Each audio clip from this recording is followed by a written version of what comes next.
Pengalaman berlalu lintas saat mengemudikan kendaraan terkadang membuat kesalahan yang terjadi mungkin karena tidak sengaja atau memang sengaja dilanggar. Hal tersebut, tentu akan mendapatkan tindakan langsung atau tilang oleh polisi saat mengetahui kejadiannya.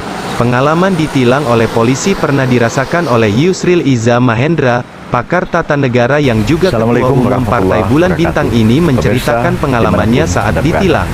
Salam sejahtera. Saya suka mengendarai mobil sendiri. Ya.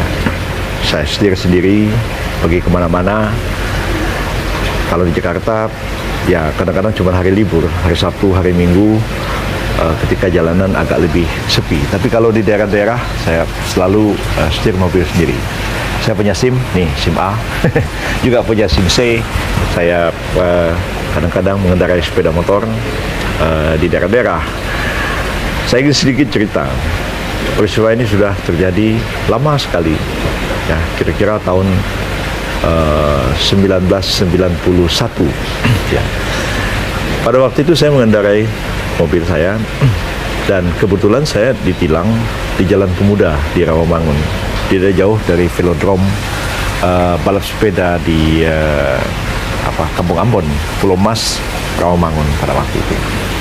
Ya ketika di stop oleh Polantas, ya saya patuh dan saya tanya ada masalah apa, dan dia tanya pada saya mana SIM-nya, dan saya tunjukkan SIM-nya ada, STNK-nya saya tunjukkan ada. Terus saya katakan apa masalahnya dengan saya. Lalu Polantas itu yang sendirian mengatakan bahwa Anda melanggar garis lalu lintas.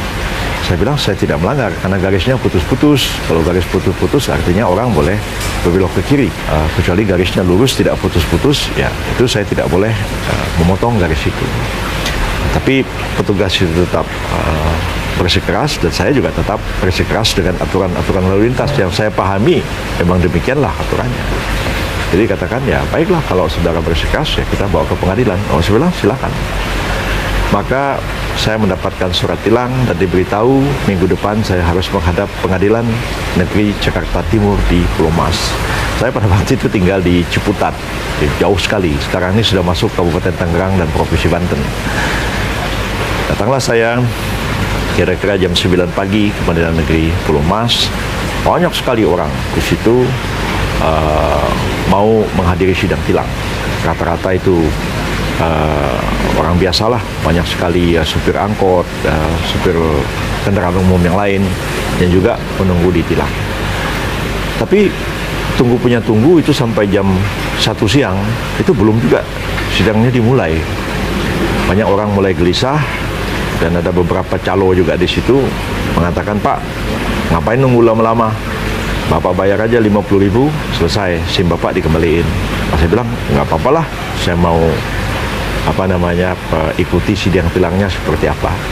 Nah, ada orang sebelah saya sambil minum kopi di warung, saya nanya, bos, ente narik di mana? Katanya. Oh, saya bilang di Senayan. Jadi dikira saya supir taksi. Ketawa aja. Jadi ngobrol semua begitu ya. Akhirnya sudah kira-kira jam 2 ya sidang dimulai dan saya pun dipanggil ke depan. Panggil, ditanya sama hakim, Anda ngaku salah? Saya bilang enggak, saya merasa enggak salah. Oh kalau Anda enggak ngaku salah, ini bisa bertele-tele. Ya enggak apa-apa, saya bilang, ikutin aja. Oh kalau gitu polisinya harus dipanggil. Ya silakan, saya bilang. Kalau gitu sidang ditunda. Tunda minggu depan. Jadi, waduh, tunda lagi minggu depan, saya datang lagi. Biasa, jam 9 sidangnya mulai kira-kira jam 2 itu. Berjam-jam duduk di pengadilan. Pada waktu itu, polisinya dihadirkan. Polisinya 2 orang. Terus saya bilang, waktu itu yang nilang saya cuma 1 polisinya. Kok sekarang jadi 2? Bagaimana ceritanya?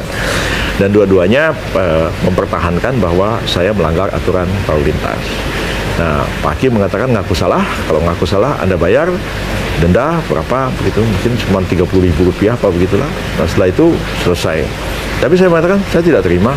Ya, saya merasa tidak salah. Kalau begitu, saya bilang, kalau diputus saya bersalah, maka saya akan mengajukan kasasi ke Mahkamah Agung. Nah, hakimnya kaget, ya, kaget karena dikira saya waktu itu belum banyak orang kenal seperti sekarang ya, dia nggak tahu juga. siapa lihat namanya, oh dosen ya, bilang iya dosen Fakultas Hukum UI. Maka saya pun datanglah ke Panitera dan membuat akta banding. Jadi saya menyatakan banding dan saya diberi waktu 2 minggu untuk membuat memori kasasi ke Mahkamah Agung.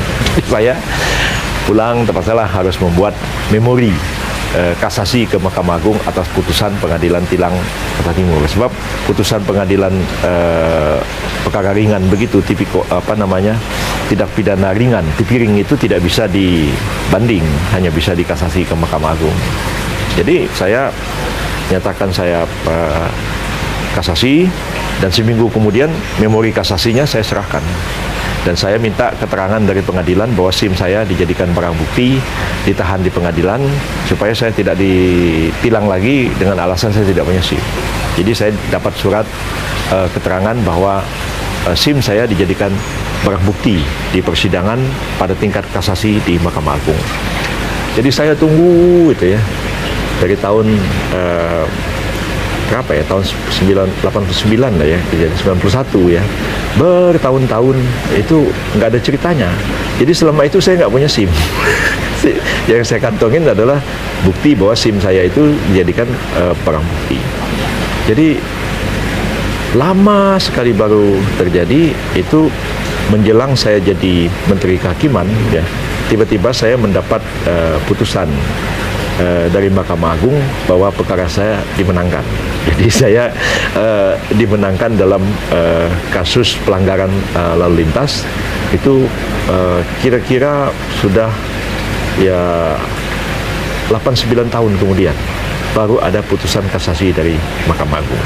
Dan saya pun ketawa-ketawa, dan tidak lama sudah itu saya jadi Menteri Kehakiman, dan di zaman itu pengadilan itu berada di bawah Menteri Kehakiman. Jadi administrasi, personil, keuangan, fasilitas, semua itu berada di bawah Menteri Kehakiman. Baru tahun 2004, ya di zaman saya itulah ada pemisahan antara pemerintah dengan yudikatif seluruhnya, dan saya menyerahkan pengadilan itu kepada Mahkamah Agung. Jadi sempat orang-orang berseloroh pada waktu itu, apa jadinya katanya seandainya perkara ini masih berlanjut, Anda jadi Menteri Kehakiman dan ada perkara di pengadilan, perkara tentang SIM. Nah, nanti perkara itu selesai, dan ternyata ya begitu lama proses hukum itu harus ditempuh. Tapi bagi saya prinsip harus dipegang bahwa hukum tidak bisa dipermainkan, dan saya tidak mau kompromi. Kalau saya merasa benar, sampai kiamat pun saya akan bertahan apapun risikonya. Jadi saya pernah tidak punya SIM itu sampai 8-9 tahun. Bukan tidak punya SIM ya, karena SIM-nya masih dijadikan sebagai barang bukti di persidangan. Nah, banyak orang mengatakan Anda ini cari-cari masalah aja, buang-buang waktu, buang-buang energi, harus membuat memori kasasi segala macam. Tapi saya pikir semua itu memang harus kita tempuh supaya hukum itu betul-betul kita patuhi. Kita tidak mau kompromi, jangan ada sebuah menyogok dalam penegakan hukum, karena semua itu akan merusak tatanan hukum kita, dan sekaligus juga merusak tatanan kehidupan bermasyarakat, berbangsa, dan bernegara kita. Karena itu saya menyerukan, mari kita perjuangkan penegakan keadilan dan kepastian hukum di negara ini. Terima kasih. Assalamualaikum warahmatullahi wabarakatuh.